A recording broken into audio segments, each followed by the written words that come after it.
என்று சமுதாயம் பேசிக் கொள்கிறார்கள். இது எக்ஸ்ட்ரா பிரச்சனையா இல்லையா? ஏகத்துவ பிரச்சனை இந்த நேரத்தில் இது தேவைதானா?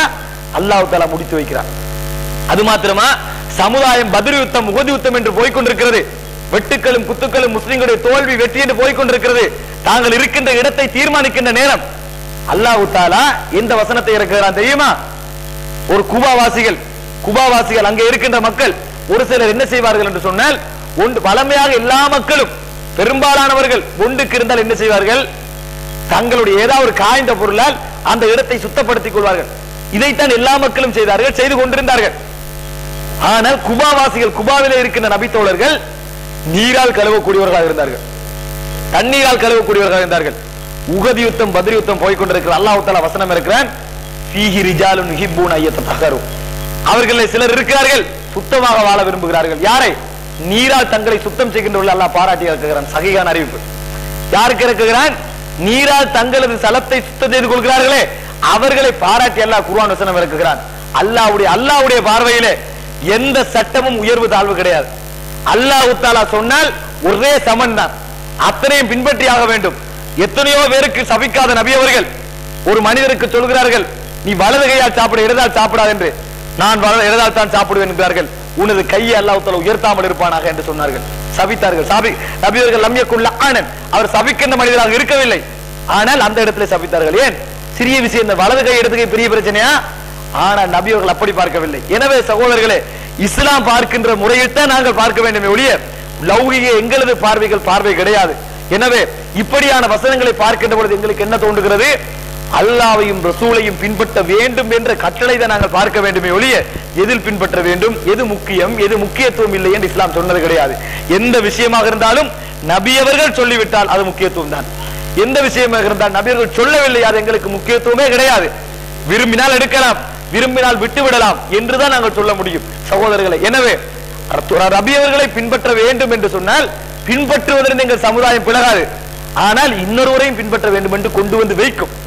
அந்த நிலைமை வந்தால் நபியர்கள் புறக்கணிக்கப்படுவார்கள்.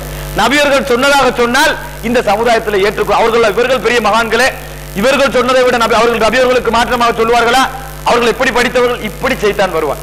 நபியர்களை ஒரடியா பின்பற்ற வேண்டாம் என்று சைத்தான் சொன்னது கிடையாது. பள்ளிக்கு பாங்கு நேரமாகும், பாங்கு சத்தம் கேட்கும், சைத்தான் பள்ளிக்கு போக வேண்டாம் என்று சொல்ல வேண்டாம்.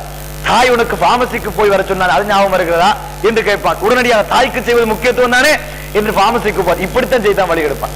நல்லதை காட்டித்தான் நல்லதை எடுப்பானே ஒழிய கெட்டதை காட்டி நல்லதை செய்தான் வழி எடுத்தது கிடையாது. ஒன்று நல்லதை முன்வைத்து இது நல்லதா இல்லையா என்று சொல்லுவானே ஒழிய கெட்டதை காட்டி செய்தான் வழி எடுத்ததே கிடையாது. எனவே ஒவ்வொரு நேரத்திலும் இதை யோசிக்க வேண்டும். சுபகு நேரத்தில் சுபகு தொழுகை மிஸ் ஆகும், ஒவ்வொரு நாளும் நடக்கும்.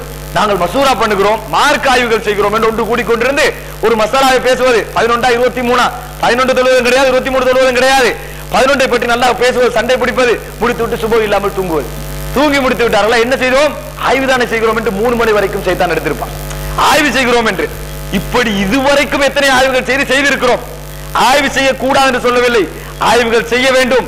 அந்த ஆய்வுகள் அடிப்படையில் 11 ரக்காத்து தானா அதை சொல்ல வேண்டும், செய்ய வேண்டும். ஆனால் இந்த ஆய்வுகளின் பின்னால் எத்தனை பேர் இதை செய்திருக்கிறோம், எத்தனை பேர் நடைமுறைப்படுத்தக்கூடிய இருக்கிறோம், சுப இருக்கிறோம், இவைகளை நாங்கள் யோசிக்க வேண்டும். எனவே சகோதரர்களே, ஒவ்வொரு விஷயத்திலும் நபி அவர்களை நாங்கள் பின்பற்றுகிறோம் என்று சொன்னால் எப்படி பின்பற்றுகிறோம்? சைத்தான் வழிகெடுப்பதை சொல்லுகிறேன். நபி அவர்களை பின்பற்ற வேண்டும் என்று சொல்லிவிட்டு இவரையும் பின்பற்ற வேண்டும். அவர் எவ்வளவு படித்தவர், நபி அவர்களுக்கு மாற்றமா சொல்லுவாரா என்று சொல்லுவார். இப்படித்தான் அபூபக்கர் ரலியல்லாஹு அன்ஹு தொடக்கம் இன்று வரைக்கும் வாழ்ந்த யாராக இருந்தாலும், அவர் நாசருத்தீன் அல்பானியாக இருக்கலாம், இமாம் இப்னு தைமியாவாக இருக்கலாம், இமாம் இப்னுல் கய்யிம் ஜௌஸியாக இருக்கலாம், முஹம்மது இப்னு அப்துல் வஹாபாவும் இருக்கலாம். எல்லோருடைய வார்த்தையிலும் தவறுகள் நிறையவே உண்டு. அல்லாஹ்வுடைய ரசூலுடைய வார்த்தைகள் மாத்திரம்தான் தவறுகள் கிடையாது. இவர்களுக்காக வக்காலத்து வாங்குவ நாங்கள் கிடையாது. இந்த முஹம்மது அப்துல் வஹாபுக்காகவோ இப்னு தைமியாவுக்காகவோ ஒரு இப்னுல் கய்யிம் ஜௌஸிக்காகவோ ஒரு அல்பானிக்காகவோ ரஹிமஹுல்லாஹு ஜமீஅன் அல்லாஹ் அனைவருக்கும் ரஹ்மத் செய்ய வேண்டும். அவர்களின் கருத்துக்களிலே தக்லீது செய்வர்களாக நாங்கள் கிடையாது. குர்ஆனுக்கும் சுன்னாவுக்கும் உடன் என்றால் முகத்திலே வைத்துவிட்டு நபியர்கள் சொல்லுவதுதான் எங்களுக்கு முக்கியம். இதே நிலைமையில் தான் போக வேண்டும் என்று விரும்புகிறோம். ஆனால் சுன்னாவை பிரச்சாரம் செய்வர்களை விரும்புவோம், அவர்களை வாழ்த்துவோம், அவர்களை பாராட்டுவோம், தக்லீது செய்ய மாட்டோம், எங்களது புத்தியை அடகு வைக்க மாட்டோம். குர்ஆனையும் சுன்னாவுக்கும் மாத்திரம் தான் சொல்லுவோம் ஒழிய அவர்கள் என்ன சொன்னாலும் ஓகே என்ற நிலைமையில் நாங்கள் ஒரு காலமும் வரமாட்டோம் என்பதை நீங்கள் புரிந்து கொள்ள வேண்டும். சகோதரர்களே, இவ்வளவு நாங்கள் தெரிந்திருக்கிறோம். சுன்னாவை பின்பற்ற வேண்டும் நினைக்கிறோம், சுன்னா மட்டும்தான் வழிமுறை நினைக்கிறோம். ஆனால் இந்த சுன்னாவுடைய வழிமுறை என்று தெரிந்த பின்னால் நாங்கள் குர்ஆனையும் சுன்னாவை மாத்திரம் தான் பின்பற்ற வேண்டும் என்று சொன்ன பின்னால் அதிலே முழுமையாக இருக்கிறோமா? அதை மாத்திரம் நம்பிய பின்னால் எங்களில் எத்தனை பேர் அதில் முழுமையாக இருக்கிறோம்? எத்தனை பேர் அதை நாங்கள் உள்ளத்தால் ஏற்றிருக்கிறோம்?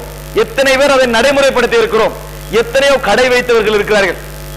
புகைப்பது கூடாது என்பது நன்றாக தெரியும், புகைப்பது கூடாது என்பது நன்றாக தெரியும். ஆனால் அவைகளை நியாயப்படுத்திக் கொண்டு வியாபாரம் போகாது, கஸ்டமர் வரமாட்டார்கள், பிசினஸ் சொல்லி காட்டுகிறான். வைதா காமு இல ஸலாத்தி காமு குஸாலா யுராஊன الناس வலா யذكرون الله இல்லா கலீலா. அவர்கள் தொழுகைக்காக எழுந்தால் சோம்பேறிகளாக எழுகிறார்கள். எழு மாட்டார்கள் என்று சொல்லவில்லை, தொழுகைக்கு வர மாட்டார்கள் என்று சொல்லவில்லை. தொழுகைக்கு எழுந்தால் சோம்பேறிகளாக எழுகிறார்கள். சுபஹ் தொழுகை எழுவதை கற்பனை பண்ணி பாருங்கள், எப்படி எழுப்புகிறோம்? இந்த பாங்க டைமை பார்த்து இக்காமத்துக்கு எப்ப டைம், பள்ளியில நிர்வகிசம் கொடுத்திருக்கிறார்களா, இதெல்லாம் பார்த்து ஆய்வு செய்து பள்ளி விளக்கி கொஞ்சம் இப்படி எல்லாம் நேரத்தை எல்லாம் சொன்னக்கு கொஞ்சமாக ஒரு மாதிரியாக பள்ளிக்கு வந்து சுன்னத்து தொழுவதும் கிடையாது, அது இமாம் தொழும் வரைக்கும் இப்படி பல காரணங்கள். அப்படி சோம்பேறிகளாக தான் வருகிறோம். சுபஹ் தொழு அவரை ஏதாவது ஒரு 2 பக்கத்துக்கு இழுத்து விட்டார். ரசூலுல்லாஹி ஸல்லல்லாஹு என்ன சொன்னார்கள் முஆதி இப்னு ஜபலுக்கு? அத்துரீது அன் தகுன ஃபத்தானன், நீ ஒரு சோதனை அதாவது குழப்பவாதியாக இருக்க விரும்புகிறான் சொன்னார்களா இல்லையா? ஆதாரம். எனவே 2 பக்கம் அல்ல, ஒரு 2 வரியுடன் இன்னாத்தை விட ஒரு சின்ன சூரத் இருந்தால் அதை ஓத சொல்லியிருப்பார்கள். இன்னாத்தை விட ஒரு சின்ன சூரத் இருந்தால் அதை ஓத சொல்லியிருப்பார்கள். சொன்ன நபி அவர்கள் ஒரு பக்கம் 2 பக்கம் ஓதினார்களா இல்லையா? பக்கரா போன்ற அளவுக்கு ஓதக்கூடாது, அவ்வளவுதான். சுபகிலே சூரத்துல் பக்கரா போன்ற அளவுக்கு ஓதக்கூடாது. அதே நேரத்திலே தொழுகை என்ற அளவுக்கு 2 பக்கங்கள் ஒரு பக்கங்கள் ஓத வேண்டும். அதை கூட வெறுக்கின்றவர்கள் பின்னால் இருந்து ஏன் சுப அங்கு அவசரமா போய் தூக்க வேண்டும், மக்கள் ஏதாவது நினைத்து விடுவார்கள் பள்ளிக்கு வருகிறார்கள். அல்லாஹ் தஆலா சொல்லுகிறான் யுராஊன الناس, மக்களை அவர்கள் என்ன செய்கிறார்கள்? காட்டுவதற்காக தொழுகிறார்கள் என்று சொல்லுகிறார். அவர்கள் அல்லாஹ்வை ஞாபகப்படுத்துகிறார்கள், கொஞ்சமாக ஞாபகப்படுத்துகிறார்கள். முனாஃபிக்குகள் அடையாளமா ஞாபகப்படுத்தவில்லை என்று சொல்லவில்லை. வலா யذكرون الله இல்லா கலீலா. இப்னு உமர் ரலியல்லாஹு அன்ஹு சொன்னார்கள், நபியுடைய காலத்திலே நாங்கள் இந்த இஷாவுக்கும் சுபஹுக்கும் வராதவர்களை முனாஃபிகுன் பையினுன் நிஃபாக், தெளிவான நிஃபாக்குத்தனம் நிரூபிக்கப்பட்ட ஒருவராகத்தான் கண்டோம். வராதவர்கள் நயவஞ்சகத்தனத்தின் காரணமாகத்தான் வருவது கிடையாது. ஏன்? ஈமான் என்று சொல்லி நபியவர்களை காட்டிக் கொள்கிறார்கள். அல்லாஹ்வை ஈமான் கொண்டு சொல்லிக் கொள்கிறார். ஈமான் கொண்டு சொல்லிக் கொண்டவன் எப்படி வாழ முடியும்? பிரச்சனை இல்லாத விஷயங்களிலே காட்டிக் கொள்ள முடியும். இவருக்கு வருவது பேசிக்கொள்வது, லா இலாஹ சுப்ஹானல்லாஹ் சொல்ல வேண்டும், குர்ஆன் ஓத வேண்டும், அது கட்டாயம் தான், இதெல்லாம் பேசலாம். அவனுக்கு எது கஷ்டமா இருக்கும்? பொய்யாக இருப்பதனால் எது கஷ்டமாக இருக்கும்? ஏதாவது தியாகம் செய்ய வேண்டும் கஷ்டமாக இருக்கும். பொய்யாக சொன்னவனுக்கு உங்களிடத்தில் ஒருத்தர் நடிக்கிறான் வையுங்கள், நான் உங்களோட நட்பாக இருக்கிறேன், உங்களோட தொடர்ந்து வாழ விரும்புகிறேன், ஃப்ரெண்ட்ஷிப்பை வைத்துக் கொள்ள விரும்புகிறேன் இப்படின்னு ஒருவன் சொல்லுகிறான் வையுங்கள். பொய்க்கு சொல்லி இருந்தால் அவனால் எவ்வளவு நடக்க முடியும் தெரியுமா? உங்களோடு சிரிக்க முடியும், உங்கள் வீட்டுக்கு வந்து ஏதாவது விருந்து உபசாரம் எடுக்க முடியும், நீங்கள் அவரோட வீட்டுக்கு போக முடியும், அளவலாக முடியும், ட்ரிப் போக முடியும், இதெல்லாம் செய்ய முடியும். உங்களிடத்திலிருந்து 5 லட்சம் அவருக்கு வாங்க முடியாது. நீங்கள் அவரிடத்துல வாங்க முடியும்.